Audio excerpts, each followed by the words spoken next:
بسم اللہ الرحمن الرحیم۔ السلام علیکم دوستوں، امید کرتی ہوں آپ سب خیریت سے ہوں گے۔ پچھلی ویڈیو میں نے آپ کو حضرت یوسف علیہ السلام کا واقعہ سنایا تھا، جس کا اگلا حصہ اس ویڈیو میں ملاحظہ کیجیے۔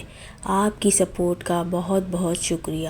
اللہ کی طرف سے یوسف علیہ السلام کی مدد کیسے آئی؟ تفسیر قرطبی میں ہے کہ ایک تجارتی قافلہ جو ملک شام سے مصر جا رہا تھا، راستہ بھول کر اس غیر آباد جنگل میں پہنچ گیا۔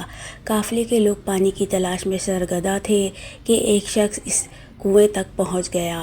اس نے پانی لینے کے لیے ڈول ڈالا۔ حضرت یوسف علیہ السلام نے ڈول کی رسی پکڑ لی۔ اس نے ڈول کو بھاری دیکھ کر اوپر کھینچا، لیکن جب اس نے ڈول کے ساتھ ایک نوعمر بچے کو دیکھا تو خوشی سے پکار اٹھا، ارے بڑی خوشی کی بات ہے، یہ تو بڑا اچھا لڑکا نکل آیا۔ صحیح مسلم میں شب معراج کی حدیث میں ہے کہ رسول اللہ صلی اللہ علیہ وسلم نے فرمایا کہ میں یوسف علیہ السلام سے ملا تو دیکھا کہ اللہ تعالیٰ نے پورے عالم کے حسن و جمال میں سے آدھا ان کو عطا فرمایا ہے اور باقی آدھا سارے جہان میں تقسیم ہوا۔ بھائی کو فروخت کر دیا۔ حضرت یوسف علیہ السلام کے بھائیوں نے ان کو کس طرح فروخت کیا؟ مفسرین لکھتے ہیں کہ سوتیلا بھائی روزانہ کھانا لایا کرتا تھا۔ اس روز جب وہ کنویں پر آیا اور یوسف کو نہ پایا تو بھائیوں کو بلایا۔ سب یوسف کو تلاش کرتے قافلے والوں کے پاس جا پہنچے۔ ان سے کہا، تمہارے پاس جو لڑکا ہے وہ ہمارا غلام ہے، ہم سے بھاگ آیا ہے، اب یہ ہمارے لیے بیکار ہے، تم چاہو تو اسے خرید لو۔ قافلے والے ایک اجنبی جگہ پر تھے تو ان 10 بھائیوں کے خوف سے انہیں خریدنے پر آمادہ ہو گئے۔ حضرت ابن مسعود رضی اللہ تعالیٰ عنہ اور حضرت ابن عباس رضی اللہ تعالیٰ عنہ فرماتے ہیں کہ ان بھائیوں نے حضرت یوسف علیہ السلام کو 20 درہم میں فروخت کر کے آپس میں 2 درہم تقسیم کر لیے۔ بازار مصر میں تفسیر امام مجاہد کی روایت کے مطابق بھائی قافلہ روانہ ہونے تک وہاں رہے، کچھ دور ان کے ساتھ بھی چلے اور ان لوگوں سے کہا کہ اسے باندھ کر رکھیں، ایسا نہ ہو کہ پھر بھاگ جائے۔ انہیں ڈر تھا کہ کہیں وہ بھاگ کر والد کے پاس نہ پہنچ جائے۔ قافلے والوں نے حضرت یوسف علیہ السلام کو مصر کے بازار میں فروخت کر دیا۔ تفسیر قرطبی میں ہے کہ لوگوں نے بڑھ چڑھ کر قیمتیں لگانا شروع کی، یہاں تک کہ حضرت یوسف علیہ السلام کے وزن کے برابر سونے، وزن کے برابر مشک اور وزن کے برابر ریشمی کپڑے بے فروخت کر دیے گئے۔ حضرت یوسف علیہ السلام کو خریدنے والا شخص عزیز مصر یعنی وزیر مملکت تھا، جو خزانہ اور امور سلطنت پر حاوی تھا۔ ان دنوں ریان بن ولید مصر کا بادشاہ تھا۔ اکثر مفسرین نے عزیز مصر کی بیوی کا نام زلیخا لکھا ہے۔ زلیخا کا حضرت یوسف علیہ السلام پر فریفتہ ہونا۔ عزیز مصر حضرت یوسف علیہ السلام کو خوش اپنے گھر لے آیا اور بیوی کو نصیحت کی کہ اسے بہت پیار و محبت سے رکھو۔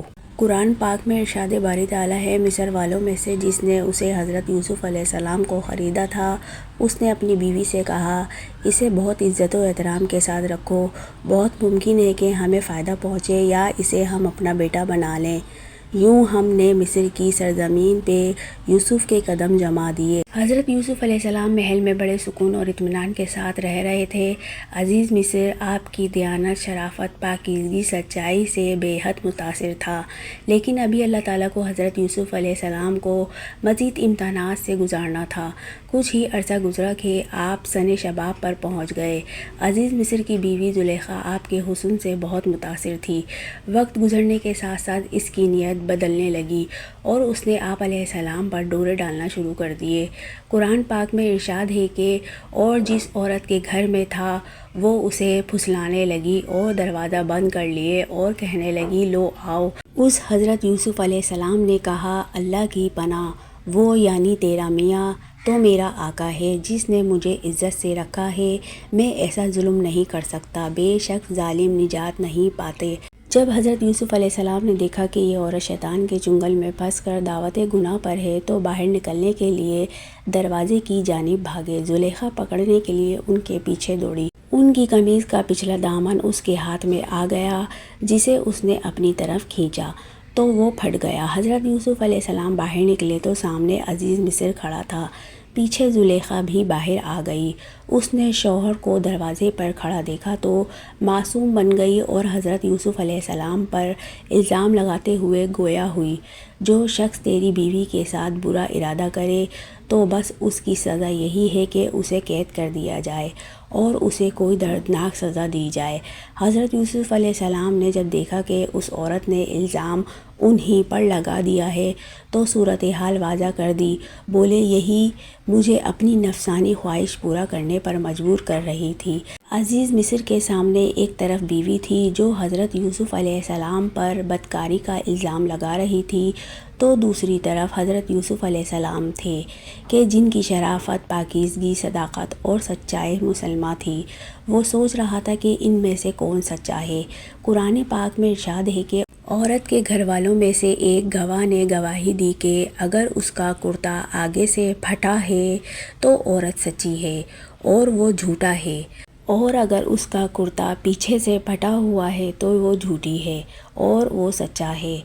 جب اس یوسف کا کرتا دیکھا تو پیچھے سے پھٹا ہوا تھا، تب اس نے زلیخا سے کہا کہ یہ تمہارا فریب ہے، اور کچھ شک نہیں کہ تم عورتوں کے فریب بڑے ہوتے ہیں۔ پھر اس نے کہا یوسف اس بات کا خیال نہ کر، اور زلیخا تو اپنے گناہوں کی بخشش مانگ، بے شک خطا تیری ہی ہے۔ تفسیر ابن کثیر اور معرف القرآن میں ایک دودھ پیتے بچے کا ذکر ہے کہ جسے اللہ تعالیٰ نے گویائی عطا فرمائی، اور اس نے عزیز مصر کو یہ حکیمانہ مشورہ دیا جس میں حضرت یوسف علیہ السلام کی بے گناہی ثابت ہوئی۔